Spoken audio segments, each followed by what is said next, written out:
Imagine like a bond so strong, so profound that it kind of like defies the boundaries of individual existence. A bond that transcends the ordinary, blurring the lines between two souls. And that was the story of Sita and Geeta Reddy, identical twins from Hyderabad, India. Brilliant software engineers, successful in their careers and fiercely private. They lived in their own world, a world kind of woven together by this unspoken language of shared experiences and hopes and fears. But this world, as idyllic as it seemed from the outside, held a dark secret, this creeping undercurrent of despair that would eventually lead to a heart-wrenching tragedy. Yeah. Welcome to CrimePod Castle's Twisted Love series. What strikes me about this case is the sheer intensity of their connection. It wasn't just closeness. It was a complete intertwining of their lives. Friends and family describe them as like two halves of the same whole. And that makes their story all the more tragic, right? Because this inseparable bond, the very thing that seemed to define them, became a source of unbearable pressure. Sita and Geeta were facing mounting expectations from their family to get married. Yeah, and it's important to understand the cultural context here. In many traditional Indian families, marriage is seen as a non-negotiable life stage, a societal obligation. And while this pressure exists for many young adults, it's particularly interesting how it played out in the case of Sita and Geeta, given their unique bond. For most siblings, the thought of a sister or brother getting married might be met with some teasing, maybe a bit of sadness at the thought of them starting their own family. But for Sita and Geeta, it was something far more profound. The tragedy unfolded on the night of July 15th, 2015. Sita and Geeta were found lifeless in their shared bedroom. They had ingested poison, choosing to end their lives together rather than face a future apart. Their suicide note, a heart-wrenching testament to their love and despair, left investigators and the community reeling.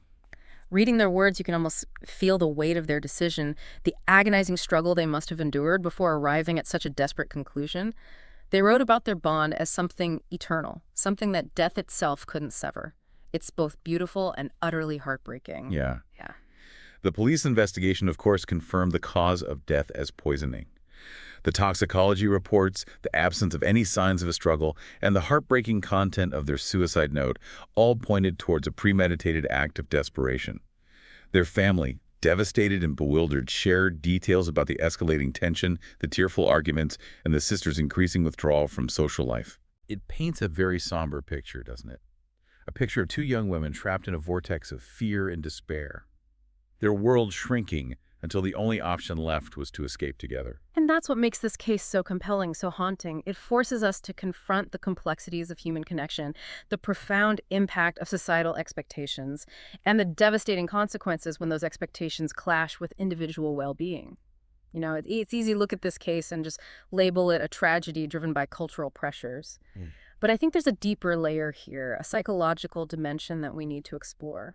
You're talking about the possibility of shared psychosis, right? This idea that they're incredibly close, their shared anxieties could amplify their distress to a point where they lost touch with reality. Exactly. Shared psychosis, also known as folie à deux, is this rare phenomenon where two closely connected individuals, often twins or couples, share delusions or hallucinations. Now, it's important to note that we can't definitively say whether this was a factor in Sita and Geeta's case, but given their unique bond and the intense pressures they were facing, it's certainly a theory worth considering.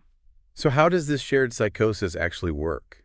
I mean, it sounds almost like something out of a science fiction movie. Two minds merging into one, sharing the same distorted reality. It's not quite that dramatic, but there's definitely a sense of one mind influencing the other. Okay. Imagine it like this one twin begins experiencing anxiety or a delusional belief, perhaps triggered by external stressors like the pressure to marry. Right. The other twin, due to their deep empathy and connection, unconsciously absorbs and amplifies those feelings. So it's like a feedback loop. Their anxieties feeding off each other, spiraling into a shared delusion. Precisely. And the more isolated they are, the more they rely on each other for emotional support, the stronger this feedback loop becomes. Their shared fears and anxieties become their reality, distorting their perception of the world and their options. That's a chilling thought. It's like their very closeness, the thing that gave them strength and solace, could have also contributed to their downfall. Yeah. It highlights the complex interplay between individual psychology, social pressures, and the unique dynamics of intensely close relationships. Right. And it raises questions about how we can better recognize and address mental health concerns, particularly in situations where cultural norms might discourage open communication about such issues. It makes you wonder if there were any warning signs, any subtle shifts in their behavior that might have hinted at their escalating distress. That's where things get tricky. Shared psychosis can be difficult to detect, especially in its early stages. Okay. The symptoms often mimic those of other mental health conditions, like depression or anxiety. hmm And because the delusions are shared, they might seem perfectly rational to the individuals involved. So what are some of the red flags, the signs that someone might be experiencing this kind of shared delusion? One common sign is increasing isolation and withdrawal from social contact. This was certainly evident in Sita and Geeta's case as they gradually distanced themselves from friends and activities they once enjoyed. Right. Another red flag is a heightened sense of paranoia or persecution, a belief that the outside world is hostile or threatening. And in the case of Sita and Geeta, this fear of separation, of being forced apart, could have easily morphed into a shared delusion that the world was conspiring against them, that their only option was to escape together. Exactly. Their intense bond, their shared fears, and the societal pressures they faced created a perfect storm for this kind of psychological phenomenon to take root and flourish. It's a heartbreaking reminder that even the closest of bonds can be vulnerable to the complexities of the human mind and the powerful influence of external forces. It makes you question how we as individuals and as a society can better support those who are struggling with mental health challenges, especially when those challenges are compounded by cultural expectations and the fear of stigma. Mhm. Yeah, it's easy to get caught up in the psychological complexities of this case, but we can't forget the human element.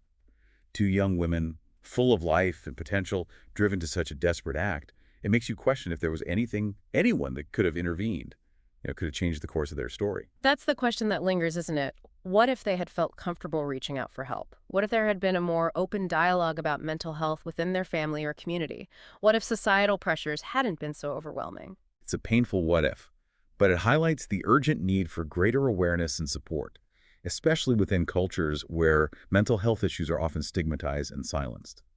We need to create spaces where individuals feel safe to express their vulnerabilities, where seeking help is seen as a sign of strength, not weakness. Absolutely. We need to challenge the notion that suffering in silence is somehow noble or brave. It's not. Reaching out for help, whether it's from family, friends, or professionals, is a courageous act that can lead to healing and recovery. This case also raises important questions about the role of family and community in shaping individual choices. Sita and Geeta clearly felt immense pressure to conform to societal expectations, even if it meant sacrificing their own happiness and well-being. It's a delicate balance. Cultural traditions can provide a sense of belonging and identity, but they can also become restrictive and even harmful when they fail to adapt to the changing needs and desires of individuals. It's crucial to have open conversations within families and communities to challenge outdated norms and to prioritize the well-being of all members. The Hyderabad Twin Sisters case is a stark reminder that even the strongest bonds can be tested by emotional and external pressures. But it's also a call to action, urging us to foster a society that prioritizes mental well-being, encourages an open dialogue, and offers compassionate support to those in need. Their story is a testament to the enduring power of human connection, but also a cautionary tale about the potential dangers of unaddressed emotional distress and societal pressures. It underscores the importance of empathy, understanding, and the creation of supportive environments where individuals feel safe to seek help and express their vulnerabilities without fear of judgment. As we wrap up this deep dive, we want to leave you with a sense of hope and empowerment.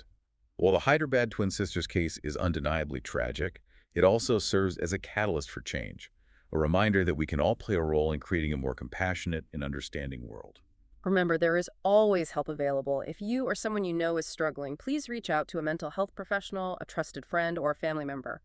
You are not alone, and seeking help is a sign of strength, not weakness. Thank you for joining us on this journey into the complexities of the human heart.